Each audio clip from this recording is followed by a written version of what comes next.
Hey there, and welcome to The Explainer. So, get ready, because today we are absolutely going to flip your historical assumptions completely upside down. We're diving into a rich collection of historical and psychological sources to uncover this really surprising kind of hidden reality. And that is the fact that the strict, highly logical world of modern rationality and science, it actually stems directly from the occult. I know, it sounds crazy, but it is a wild ride from history, so let's just jump right in. So, did magic actually create modern science? Think about it. We are all taught this very standard, sanitized story in school, right? We're told the age of reason kicked off when brilliant minds finally woke up, rejected superstition, threw their spell books in the trash, and just embraced pure logic. We picture these historical figures as, these entirely rational, lab coat-wearing thinkers. But the actual historical reality? Wow, it is vastly different. To these early modern thinkers, the world was literally teeming with the uncanny. Things like witches, mermaids, mystical elixirs, these weren't just silly fairy tales to them. They were completely valid subjects for what would eventually become the scientific method. And nothing illustrates just how messy this transition was better than Isaac Newton himself, the absolute father of modern physics. Well, back in 1936, the famous economist John Maynard Keynes got his hands on a massive trove of Newton's unpublished notes. And what Keynes found absolutely shocked him. We're talking over 100,000 words totally dedicated to Newton's secret alchemical experiments and his obsessive attempts to decode hidden messages in the Bible's Book of David. Keynes actually called these papers wholly magical. It led him to famously declare that Newton wasn't the first of the Age of Reason, he was actually the last of the magicians. Think about that. The guy who mathematically defined gravity literally viewed himself as a magus. Which brings us to a huge misconception.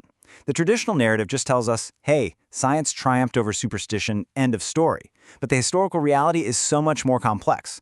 Esotericism actually provided the methodological tools and the metaphysical assumptions from modern science. It's like alchemy literally formed the basis for experimental approaches. Hermeticism inspired brand new models of the cosmos. Thinkers back then, like Paracelsus, genuinely believed divine knowledge could be gained by getting your hands dirty and studying nature, not just reading dusty old books. To them, working at an alchemical workbench was a direct route to God. The very act of experimentation was a kind of magic. Let's look at how this played out practically. Take the famous Danish astronomer Tycho Brahe. Now Brahe, who, fun fact, lost his nose in a duel and wore a metal prosthetic, was deeply motivated by astrology. He once saw a comet that freaked him out so much, he secretly warned the king and queen of Denmark that the apocalypse was literally right around the corner. But here's the catch. Because he had this burning desire to make accurate astrological predictions, he realized he desperately needed perfectly accurate star tables. And to get those, he had to invent entirely new, ultra-precise astronomical instruments, like the sextant. So this completely irrational fear of the apocalypse directly drove a massively rational scientific invention. So the absolutely crucial point here is that the pursuit of magic yielded incredibly tangible physical breakthroughs. Picture this. Late 16th century, the Holy Roman Emperor Rudolf II employs over 200 alchemists in his Prague palace. They're all trying to coax gold out of mercury and find the philosopher's stone. Sounds like a fantasy novel, right? But look at what actually came out of those magical workshops. We got massive improvements in distillation, way better furnaces, advances in glassmaking, the literal foundations of mineralogy, and the development of high-quality lenses, mirrors, and even clocks to accurately time the stars. Real, hard science, literally forged right there in the cauldron of magic. And this wasn't just happening in dark, smoky laboratories either. It was completely shaping political and philosophical thought. Enter this concept called prisca sapientia, or ancient wisdom. Renaissance thinkers were completely obsessed with this esoteric tradition.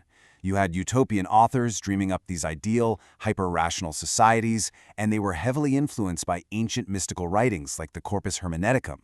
They were seeking divine truths directly through nature by blending Christian, Hermetic, and Kabbalistic wisdom. They were actively chasing immortality and deification, and it was those wild pursuits that drove their visions of what a perfect, scientifically sound society could actually look like. Okay. So this brings us to a massive paradigm shift in how we understand history itself. For the longest time, the Catholic priest Giordano Bruno was celebrated as this ultimate martyr purely for science. The story goes that he was burned at the stake in 1600 solely because he claimed the Earth revolved around the sun. But Fast forward to 1964.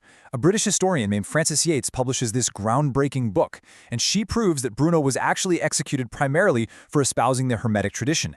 He was killed for his deep, unapologetic involvement in Renaissance magic and mysticism, not just heliocentricity. Now, Yates's revelation didn't just happen in a vacuum. The early 1960s saw this incredible critical mass of academic influence that essentially birthed the modern discipline of the history and philosophy of science. You had Frances Yates proving the Renaissance was thoroughly imbued with magic. You had Thomas Kuhn showing us that scientific paradigm shifts don't always follow neat, rational patterns. And you had Gershom Scholem proving that things like the Kabbalah were deeply intertwined with alchemical pursuits. Together, these three scholars simultaneously proved that the scientific revolution relied incredibly heavily on irrational, esoteric traditions. It was a total game changer. Now, let's pivot for a second from the cosmos to the human mind, because the influence of the occult absolutely did not stop in the 17th century. Let's talk about Carl Jung, one of the founding fathers of modern psychiatry. Jung actively investigated what he playfully called spookery. He even wrote a whole book titled Psychology and the Occult. In his early days at the Berkholdsley Hospital, he wasn't just dismissing the paranormal, he was leaning way into it. He realized that to understand the absolute deepest abysses of the human psyche, he had to study the exact phenomena that strict rationalists were running away from. Which brings us to this truly fascinating case study. Jung spent time closely observing a 15-and-a-half-year-old girl known as Miss SW, who was acting as a spiritualistic medium. But here's the thing. Jung wasn't attending her seances to chat with ghosts. He was analyzing her trances through a strictly medical and highly rational lens. He meticulously documented her physical symptoms, the sudden waxen corpse-like pallor, the cataleptic states where her muscles just completely relaxed and her breathing became barely perceptible. He noted her altered voices, where she suddenly spoke in flawless literary German, and the complete amnesia she experienced right after her highly systematized hallucinations.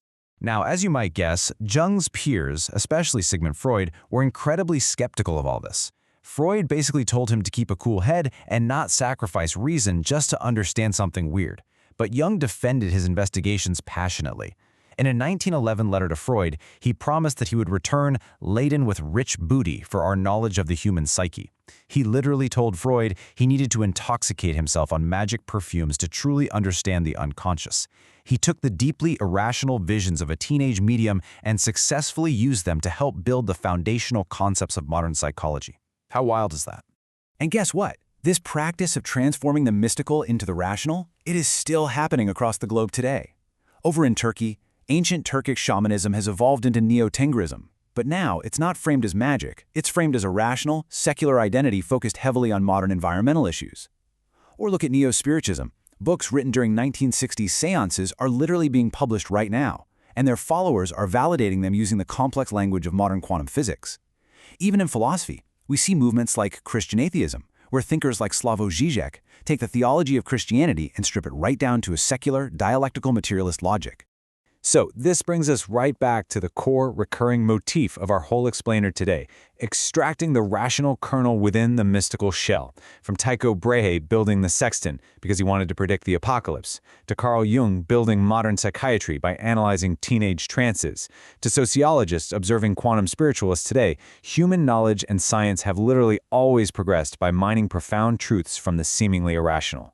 It is the very act of engaging with the impossible that continuously stretches the boundaries of what is possible for us.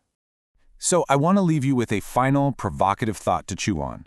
The 17th century scientists genuinely believed the world was so full of marvels that the only truly scientific approach was to reserve judgment and just observe. Pure curiosity, even about the completely absurd, was their engine of progress. If early thinkers hadn't been intensely curious about alchemy or astrology, we might not have the foundations of physics and chemistry at all. So what modern, magic, or totally fringe idea are we simply too quick to dismiss today? Could the very next great scientific leap be hiding right now inside a mystical shell that we're currently just too rational to open? Thanks so much for joining me on this explainer. Stay curious out there, and I'll see you next time.